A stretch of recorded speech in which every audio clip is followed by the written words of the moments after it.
Está começando mais um Sociologia Animada. Antes de começarmos, dê um like no vídeo, compartilhe com seus amigos que estão estudando Sociologia e seja empático nos comentários. No vídeo de hoje, teremos um dos sociólogos mais conhecidos e citados da atualidade, Zygmunt Bauman. Nascido em 1925, na Polônia, vivenciou os terrores do nazismo e também do totalitarismo de Stalin. Infelizmente, nosso querido Bauman faleceu em 2017, no Reino Unido, onde era professor na Universidade de Leeds. Se você já estudou sociologia alguma vez na vida, já deve ter ouvido um pouco da teoria deste autor. Ou ao menos, você já reconhece uma expressão: liquidez. Bauman é conhecido por categorizar o período histórico em que vivemos como modernidade líquida. E será esse conceito e seus desdobramentos que abordaremos no vídeo de hoje. A vida moderna, apesar de ser impossível datar com precisão o seu início, começa com duas importantes revoluções, industrial e francesa. A partir daquele ponto, a vida no planeta Terra não seria mais a mesma.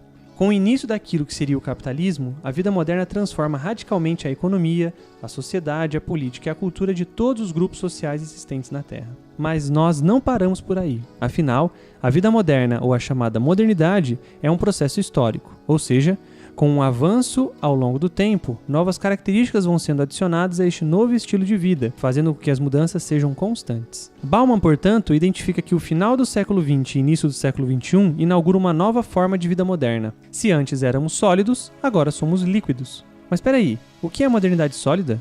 O que é modernidade líquida?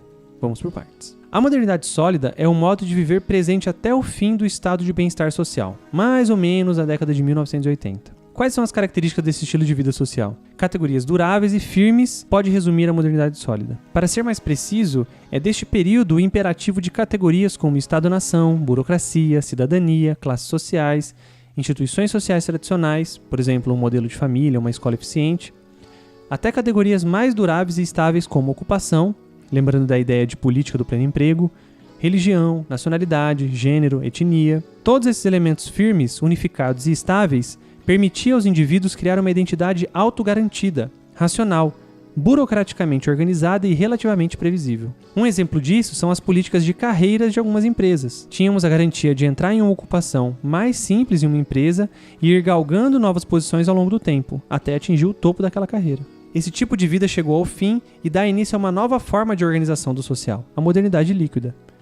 O motivo dessa transformação, ou melhor, desse derretimento da solidez, pode ser explicado por esses 5 pontos. Os Estados-nações perderam o poder de promover mudanças locais e internacionais. Com a ascensão do capitalismo global, surgiram corporações transnacionais. As tecnologias eletrônicas e de comunicação diminuíram as distâncias do mundo, as sociedades estão mais preocupadas com risco do que com segurança, e ocorrem cada vez mais migrações humanas pelo mundo. Segundo Bauman, esses 5 fenômenos fizeram a modernidade sólida se desmanchar pelo ar. E no seu lugar surge a chamada modernidade líquida. Essa, como o próprio nome e a lógica sugere, é o inverso da modernidade anterior. Vivemos em um período de incerteza, de fluidez, uma modernidade maleável, amorfa, sem um centro de gravidade específico. Se antes tínhamos certezas, agora o período é de dúvidas e imprecisão. Segundo Bauman, as categorias anteriores não servem mais para nada. Entramos em uma fase de aguda individualização e privatização da vida. Ao invés de uma construção coletiva da vida social, temos uma construção individual. Ao invés de uma política pública, fomos entregues para a política vida. Ao invés de um engajamento coletivo, temos um esvaziamento do espaço público e um apreço pela individualidade. A modernidade líquida nos obriga a rever a construção da nossa identidade. Como não há mais categorias sólidas, ocupação, gênero, etnia, nacionalidade e assim por diante, buscamos ancorar nossa identidade no consumo. O consumo de mercadorias, produzidas e organizadas pelo mercado, se torna o pilar da nossa identidade. Acontece que, de acordo com Bauman, o mercado, que produz mercadorias, a produz com a intenção de sempre produzir e nunca parar. A ideia de uma produção frenética de mercadorias torna a nossa busca por identidade também frenética. Se é só no consumo que o indivíduo se encontra, essa será a meta da vida dele.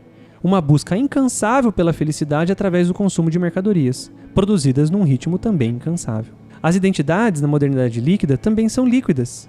Podemos descartar a nossa identidade do mesmo modo como descartamos um objeto que não usamos mais.